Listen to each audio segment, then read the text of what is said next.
जय सच्चिदानंद जी। आज का शुभ सत्संग 10 जनवरी दिन शनिवार।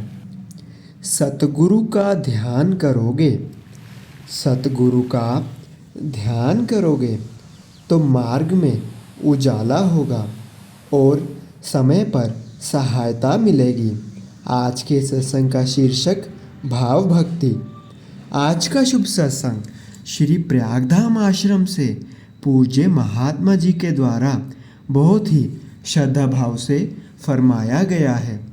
आज के सत्संग को पूरी श्रद्धा एवं सहजता से श्रवण करें।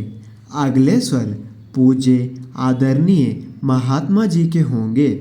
मुख विराजमान सुंदर सिंहासन पर सुशोभित श्री श्री 108 श्री परमहंस दैत मत के शाश्वत ज्योति स्तंभ के दर्शन ध्यान एवं श्री श्री 108 श्री हजूर सद्गुरु दाता दीनदयाल जी का सुंदर मनोहारी कल्याणकारी दर्शन दीदार करते हुए अपनी मुख वे रचना को पवित्र करना एक बार मीठी व ऊंची स्वर में मिलकर बोलो जयकारा।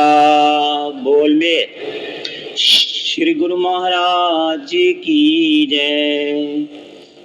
गुरुमुखो, महापुरुष हर युग में इस संसार में आते हैं और विरली विरली रूहें होती हैं जो महापुरुषों के अनुसार अपने कर्म करके उनके वचनों पर चलकर उनकी आज्ञा मौज में चलकर अपने जीवन को सफल बनाती हैं, जो कि सच्चा लाभ उठाती हैं। महापुरुषों ने अपनी वाणी में लिखा है, गुरु अमरदास जी पवित्र वाणी है कि जिनने एक मन नाम ध्याया गुरु मति विचार, तिनके मुख सदा उजले तिते सच्चे दरबार। वो अमृत पीवे सदा सदा सच नाले प्यार, भाई रे गुरमुख सदा पत होए हर हर हर सद ध्याये मल हो में कड्डे धोए। किस प्रकार महापुरुष फरमाते हैं कि जिनने एक मन नाम ध्याया गुरु मति विचार, कि जिसने अपने अंतर हृदय में एक सदगुरु के नाम की कमाई करी, उनके वचनों के अनुसार उनकी आज्ञा के अनुसार, तो उनके मुख सदा उजले। उनके जो मुख हैं वो यहाँ भी उजले होते हैं, सच्चे होते हैं और परमात्मा की दरगाह में भी वो उजले रहते हैं।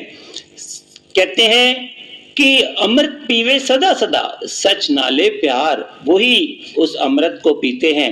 सच्चाई के रास्ते पर चलकर महापुरुषों की प्रसन्नता को प्राप्त करते हैं और वही अपने जीवन में सत्कर्म करते हैं। उनकी महापुरुष हर समय पथ रखते हैं, क्योंकि हर हर सदा ध्याये कहते हैं वो उस नाम की कमाई करें, जिससे कि जीवन के सब कर्म, सब अंतर हृदय की मल, होमे की मल सब नाश हो जाती है। ये महापुरुषों का वृत्त है कि वो ऐसा संयोग बख्शते हैं। हम जीवों को सच का रास्ता दिखाते हैं और भक्ति पथ पे सुगमता के रास्ते पर चलने का सरल सा रास्ता दिखाकर हमें भक्ति पथ पर अग्रसर करते हैं। एक बार की छोटी सी लीला है। हमारे श्री श्री 108 श्री पंचम पातशाही महाराज जी श्री दर्शन में विराजमान थे और लाइनों पर संगत मत्था टेक रही थी। तो एक लाइनों में एक बच्चा आया। जैसे ही श्री गुरु महाराज जी की उसके ऊपर दृष्टि पड़ी तो श्री गुरु महाराज जी ने उसको फरमाया कि तुम सेवा करोगे? तो उसने कहा जी स्वामी जी। तो श्री गुरु महाराज जी ने उसको महात्मा जी के पास सौंप दिया और कहते हैं कि एक बार जब श्री गुरु महाराज जी अपनी श्री कार में विराजमान होकर जा रहे थे तो वो बच्चा सेवा कर रहा था और सेवकों के साथ। तो श्री गुरु महाराज जी की दृष्टि जैसे ही उसके ऊपर पड़ी तो श्री गुरु महाराज जी ने महात्मा जी को कहा कि महात्मा जी इस बच्चे को बुलाओ। तो जब महात्मा जी उस बच्चे के पास गए उसको बुलाने के लिए, तो उसने कहा कि मैं अभी सेवा कर रहा हूं। दोबारा फिर श्री गुरु महाराज जी ने महात्मा जी को फरमाया, तो उसने कहा कि अभी सेवा कर रहा हूं, सेवा करके आऊंगा, क्योंकि उसने देखा नहीं था। तो कहते हैं श्री गुरु महाराज ने फरमाया कि जब ये सेवा पूरी कर ले तो इसको हमारे पास लाना। जब उसकी सेवा पूरी हुई और महात्मा जी उसको श्री गुरु महाराज जी के पास लाए, तो श्री गुरु महाराज जी ने उसको अपने पास बुलाया और उसके हाथ पर एक बड़ी सी जीरो पेन से लिख दी। तो उसकी माता जी भी वहीं खड़ी हुई थी। वो देखकर उनकी माता जी आंखों में पानी आ गया। कहने लगी, स्वामी जी, जब जिसका जन्म हुआ था तो जन्म पत्री में जोशी ने कहा था कि ये केवल 8 वर्ष ही इसकी उम्र है। तो श्री गुरु महाराज जी ने फरमाया कि हमने 8 के आगे 0 लगा दी है। तो देखो, बोल मेरे श्री गुरु महाराज जी की जय। कितनी महापुरुषों की कृपा है कि वो एक क्षण में जीव को कहां से कहां पहुंचा देते हैं। अगर सेवक सच्चे मन से सदगुरु का बन जाता है तो महापुरुष उसके जन्मों के पापों को काट देते हैं। कर्ता करे ना कर सके, गुरु करे सो होए, 7 दीप 9 खंड में गुरु से बड़ा ना कोई। कहते हैं कि महापुरुष ही हैं जो कि इस रचना को रचा सकते हैं, किसी को भी कुछ भी दे सकते हैं और कोई भी इस संसार में उस चीज को नहीं दे सकता। तो गुरुमुखों, महापुरुषों की कृपा ही ये जीव का सरमाया है। और जो भक्ति धन की महापुरुष हमें ये नित्य नियमों की पालना दे रहे हैं, यही जीव की सच्ची कमाई है जो संग साथ जाने वाली है। इसी के लिए महापुरुषों ने ये भक्ति के साधन बनाए हैं जो कि नित्य प्रति हमें दोहराए जाते हैं। और 2 घंटे का जो कि भजन ध्यान है, महापुरुषों की आज्ञा मौज में चलते हुए ये नित्य प्रति जो 5 नियमों की पालना करेगा और 2 घंटे भजन सिमरन, तो महापुरुषों की प्रसन्नता यहां भी मिलेगी और उस परमात्मा के घर में भी उसका मुख उज्जवल हो जाएगा। ये लोक भी सुखी बनेगा और परलोक भी सुहेला बन जाएगा। बोलो जयकारा बोल।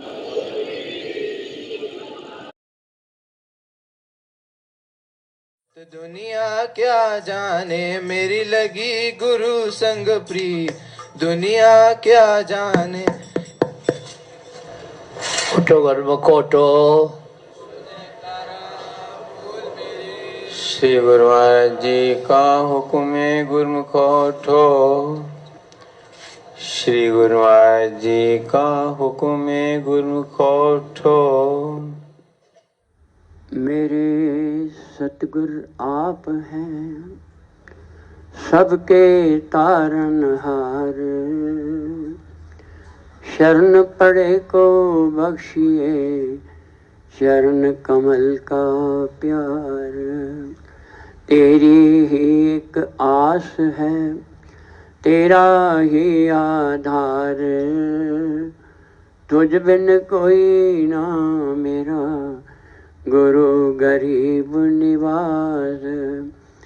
आप प्रगटे इस जगत में जीव काज सुधारने, शब्द नाव बनाई सुंदर दुखत जीव उभारने। निम्रता और दीनता से भेंट सतगुर लीजिए, मैं हूँ शरणागत तुम्हारी दास अपना कीजिए। मैं हूँ शरणागत तुम्हारी प्रभु दास अपना कीजिए।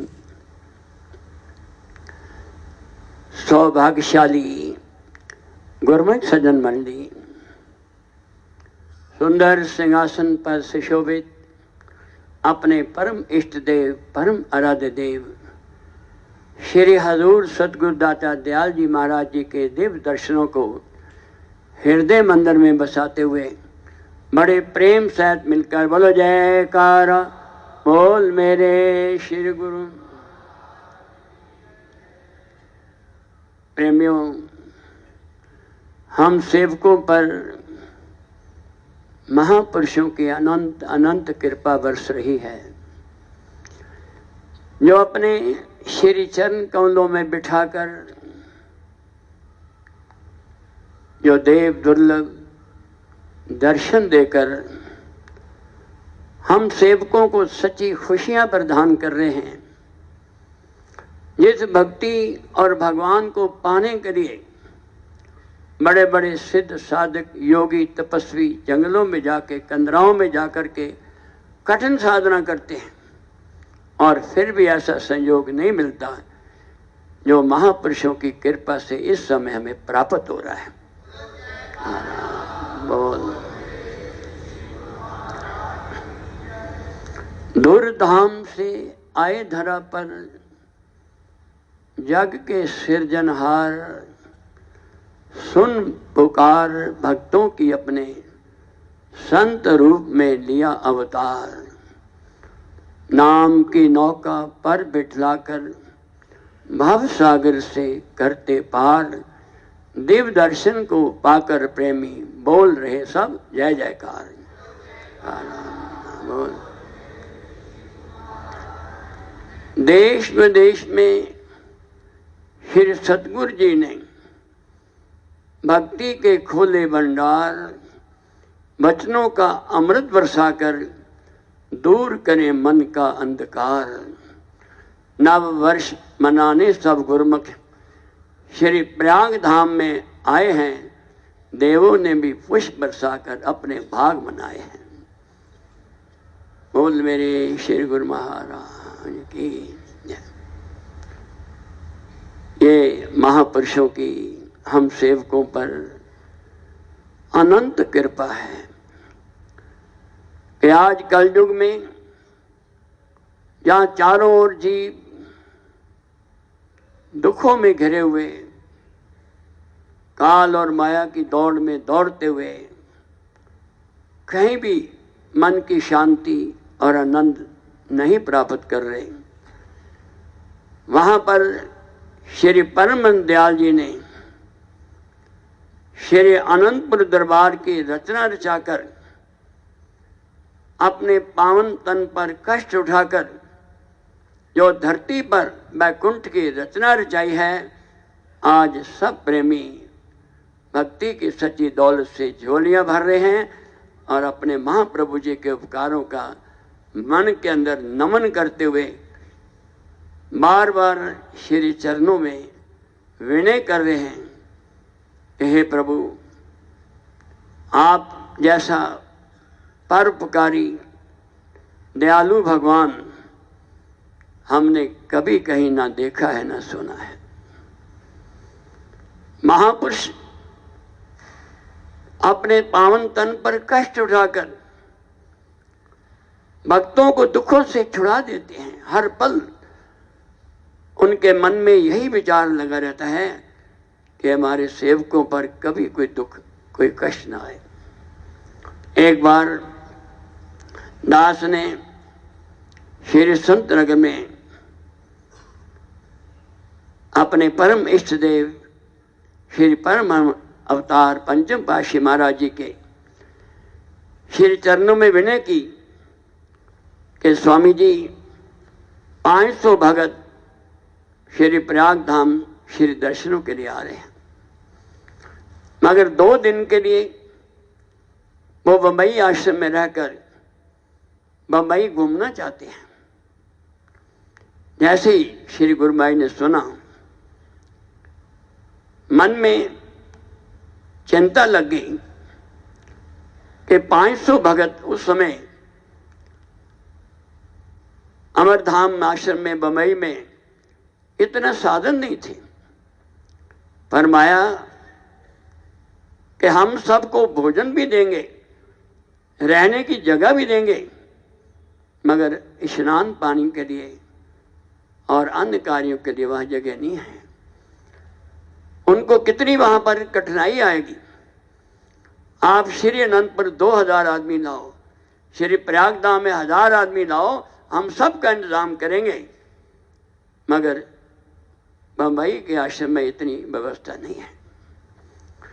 दास ने श्री चरणों में पत्र लिखा कि स्वामी जी, आपकी आज्ञा के अनुसार 400 भगत श्री प्रयागधाम महाराज सीधा बम्बई नहीं जाएगा।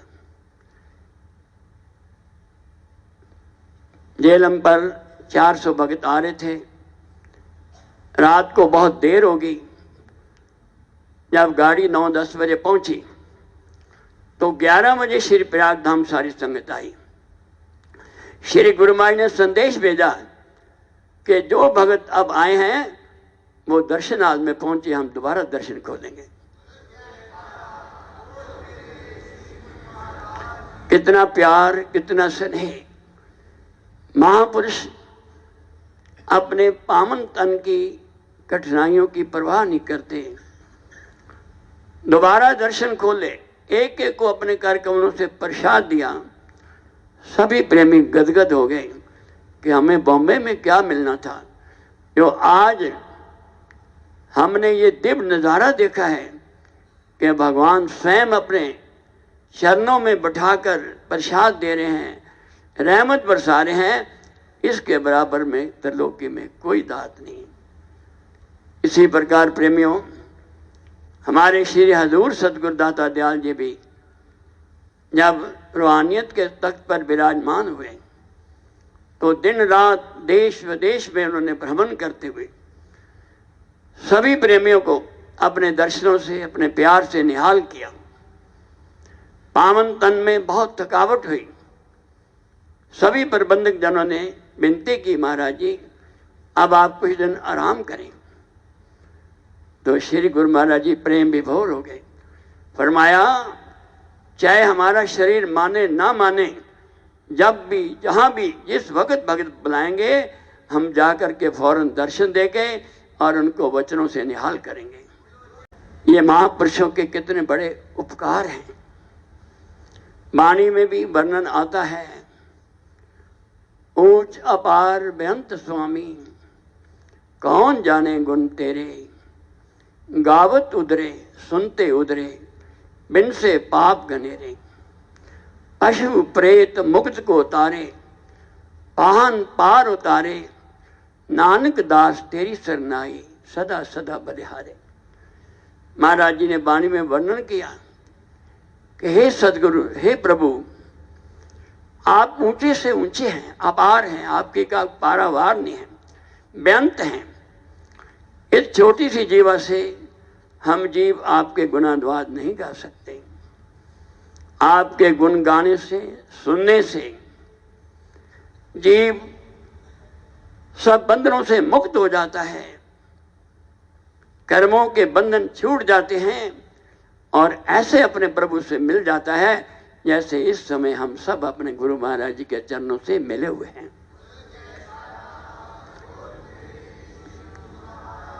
क्या हम अपनी बुद्धि बल से इस अवस्था को प्राप्त कर सकते हैं? ये महापुरुषों की कृपा है। उन्हीं की कृपा से प्रेमियों के हृदय में जागृति आती है। सतगुरु की रहनुमाई में अपने जीवन की सत्यता का ज्ञान होता है कि एक भक्ति ही ऐसी चीज है जो इस जीव के लोक परलोक में साथ जाती है, और वो भक्ति धन केवल सतगुरु से मिलता है और कहीं से नहीं मिलता। भक्ति धन सतगुरु धनी, बख्श है दिन रैन, जो आवे चरनार में आवे सुख और चैन। भक्ति के दाता सदगुरु हैं। विचार करके देखें, दुनिया में बड़े बड़े कारखाने, बड़े बड़े उद्योग, बहुत बड़े मॉल हैं, हर चीज मिलती है, मगर भक्ति नहीं मिलती। भक्ति को देने के लिए श्री परम दयाल जी दूरधाम से धरती पर अवतरित हुए और इस समय भी ऊंचे सिंहासन पर विराजमान होकर हम सेवकों को भक्ति धन से मालो माल कर रहे हैं। हम दास सदा आभारी हैं जो महान कृपा उतरी है। महापुरुष ही नित्य प्रति अपने बच्चों की रोशनी देकर फरमाते हैं, प्रेमियों, 2 घंटे भजन करो, ये तुम्हारी अपनी चीज़ है। दुनिया की हर दौलत बढ़ जाएगी, तुम्हारे रिश्ते नाते बहन भाई धन दौलत मकान ले जाएंगे, मगर जो तुम भक्ति की कमाई करोगे यहाँ भी तुम्हारे साथ है, आगे भी तुम्हारे साथ है। और भक्ति करके अगर सदगुरु की प्रसन्नता को प्राप्त करोगे, भक्ति के नियमों की पालना करोगे, तो गुरु महाराज जी इस लोक में भी हमारे साथ रहेंगे और परलोक में भी हमारे साथ रहेंगे। बोल जयकारा बोल मेरे। बोल चला और कुछ ना जानू, बस इतना ही जानू, तू ही रब मेरा है, तेरी पूजा करूं। तू ही रब मेरा है, तेरी पूजा करूं।